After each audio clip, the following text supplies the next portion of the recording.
Hanson with Hanson. It is so incredible to be speaking with you. This is so cool because Hanson has been my favorite band since I was 12 years old.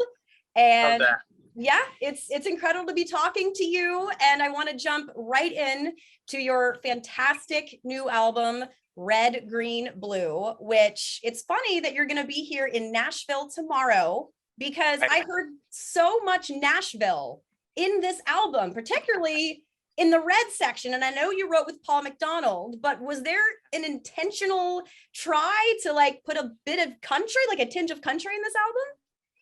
You know, that this project is very interesting. We decided it's our 30th anniversary of being a band, about 25 years since most people knew the band.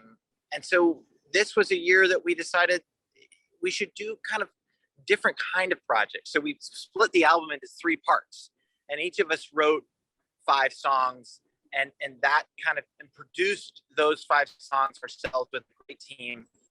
And so you do hear some different sounds. I think Taylor, who is the red portion of the record, intentionally leaned away from the piano, which I think tends to be more R&B, and into the guitar. In this case, kind of bringing out probably some of those Oklahoma roots, you know, we're Oklahoma boys. So you hear a little bit of that. And Paul McDonald has been a dear friend of ours for years. He's a Nashville local, and he wrote with Isaac on the green portion. So, you know, maybe we're finally leaning into our roots. Well, the song that he wrote with Isaac, you premiered the music video on CMT, which I thought was super interesting. I was like, all right, yeah, let's do it, Hanson. Why not? Yeah, you know, the thing about our band, I think that this project in particular kind of highlights, and that was part of the importance. It's not about tearing apart what Hanson is. It's about kind of highlighting that we have this unique combo of 3 guys who write, 3 guys who sing. Obviously, we've grown up together, but the influences, it kind of goes left and goes right. And you could be more of a country band, or you could be more of a rock band, or you could be like all these different styles. You hear them on our records, but I think more than ever, this project kind of puts a spotlight on that. And that was part of what was cool about having CMT do Write You a Song, right? That was special. And of course, our good friend Zach Myers, who's the lead guitarist for the band Shinedown, he plays on the song that I put out. Right, so you're going from like rock over here, arena rock, and you're going country over here, and Child at Heart has this almost Brit rock kind of sound to it. So it's very cool to have different styles we can pull from.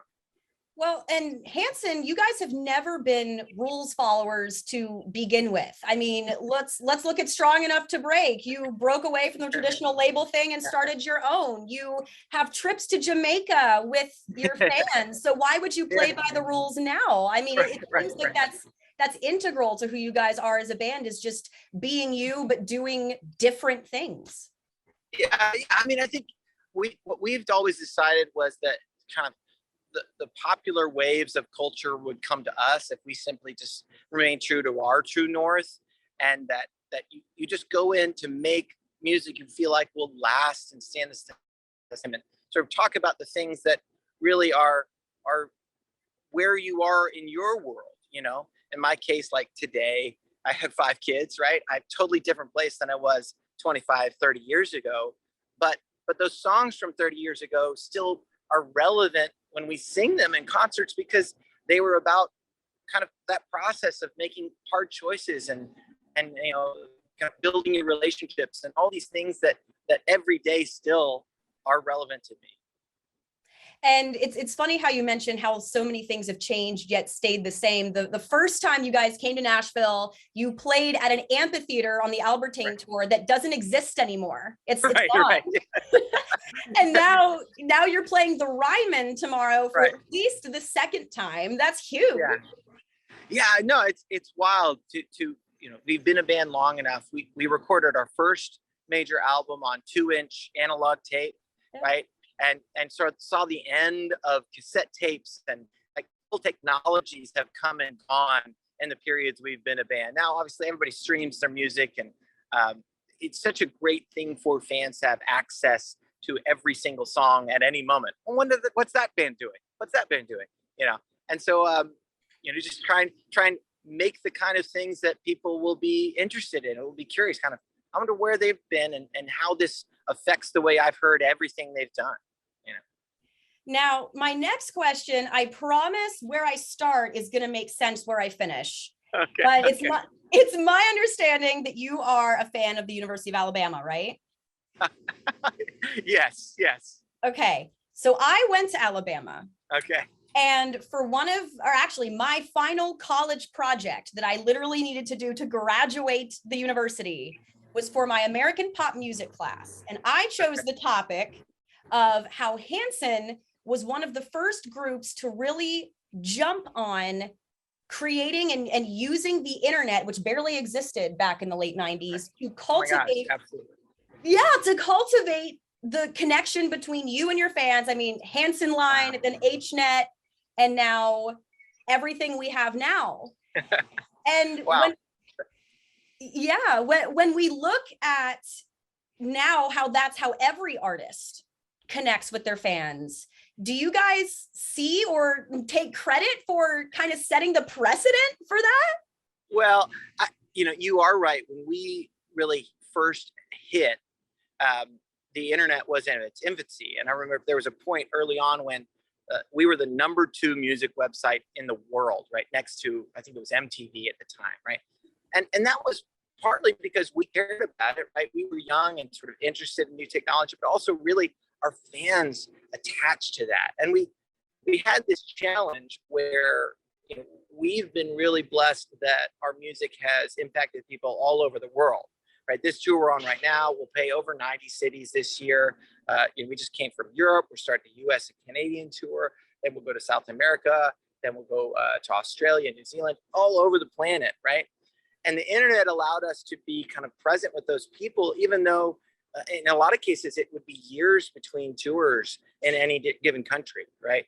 But yeah, everybody's on it now. I think the challenge now is really like, do you have a place in the internet, or are you occupying somewhere on social media? You know what I mean? Like, are you letting the internet own everything that you do, or are you inviting people into a space that you create? And that's I think the challenge of artists these days, is to not just give away everything, hoping people will follow, but to invite people to something that is really special and is a community of their own, that you don't become sort of hijacked by whatever's going on in the world, but that you are actually kind of the voice, because telling stories and building, I think, a journey that people can join you on really is that craft of being a musician for years and years and years. And certainly a craft that you have had time to refine, but it seems very effortless. Like, you're not intentionally like, we're going to vlog today. You just share what you do. And because you've done it for so long, it comes so naturally to you guys. Well, I think it can be a real challenge, especially for younger artists, to kind of see this medium of digital technology as a stage, right? Yeah. We're lucky that we grew up on physical stages and sort of learning that difference between when you're in front of an audience and when you are not. And I think you still have to treat the camera, the phone, the computer in that same way. Like, okay, I turn on and these are the things I share because this is the story I want to tell. And you be authentic, right? I mean, that's important, to be genuine from you, because people see right through all the nonsense. But in the end, you also have to turn off, right? You have to know when it's time to recharge, when it's time to find that new inspiration. Because also the mystery, I think, is part of the joy of following a band. Like that moment before the band comes on stage, when the lights turn off and the house music goes off, sometimes that is the most exciting moment of any performance, because the anticipation is at max level. So you got to still keep that a little bit in everything you do.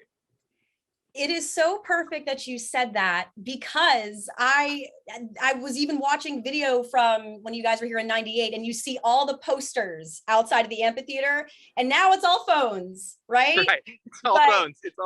It's all phones. But I have made a rule, especially now that this is my job, that when I cover concerts, I maybe take like 2 photos for social media if I have to, and then it's away, and I enjoy it. So yeah. It is wild.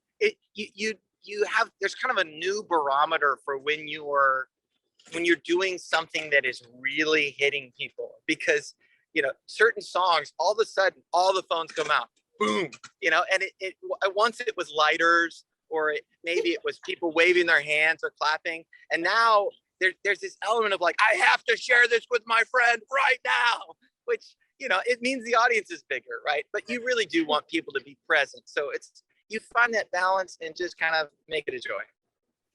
Amazing. Well, Zac, I do have the project I was talking about right here. Oh my gosh, that's amazing. I have to show you. It's 40 pages. Wow. And wow. Everything in here is fan submitted pictures and captions of them from dozens, if not hundreds of fans. That's amazing. I did get a 100 on it 3 years ago. Bravo. I want you to know I graduated college because of Hanson. Well, congratulations. That's more than I can say about myself. I didn't go to college because of Hanson. So, I think you're doing just fine, Zac. I wouldn't worry about it now. I'm trying. I'm not that great at spelling, but drummers don't need to spell things, right? Exactly. It's all sounds. You're fine. It's fine. We're fine. Well, Zac, we are so excited to have you in Nashville tomorrow. I know that being back with your fans is just the greatest gift, and your new album is incredible. And from the rest of Hanson fans and myself, thank you for all the inspiration you give us and for being a huge reason, if not the reason why this is my career now. So, thank you. Thank you very much, and congratulations. And we'll see you tomorrow in Nashville at the Ryman.